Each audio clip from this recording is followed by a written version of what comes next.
తెల్లార్లు phone use చేస్తూ నిద్రని ఆపుకుంటున్నావు బాబాయ్. అయితే ఈ వీడియో నీకోసమే. 1963లో సైన్స్ ఫేర్ ప్రాజెక్ట్ కోసం రాండీ గార్డ్నర్ 11 డేస్ నిద్రపోకుండా గిన్నెస్ రికార్డ్ కొట్టాడు. కానీ కోలుకోవడానికి చాలా మంత్స్ పట్టింది. 1997లో ఈ ఎక్స్పెరిమెంట్ ని గిన్నెస్ రికార్డ్స్ నుండి తీసేశారు. రీజన్ ఏంటంటే దాని వల్ల వచ్చే side effects. First, periorbital oedema form అవుతుంది. అర్థం కాలేదా? కళ్ళ కింద క్యారీ బ్యాగ్లు వస్తాయి.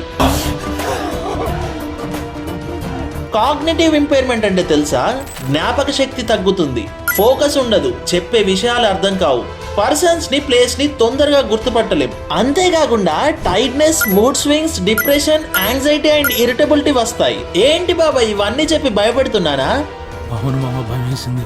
సింపుల్ బాబాయ్, మన ఎనర్జీలో 20% బ్రెయినే తినేస్తుంది. అలాంటిది దానికి రెస్ట్ ఇవ్వకుండా ఇంకా ఎనర్జీ వేస్ట్ చేయకు.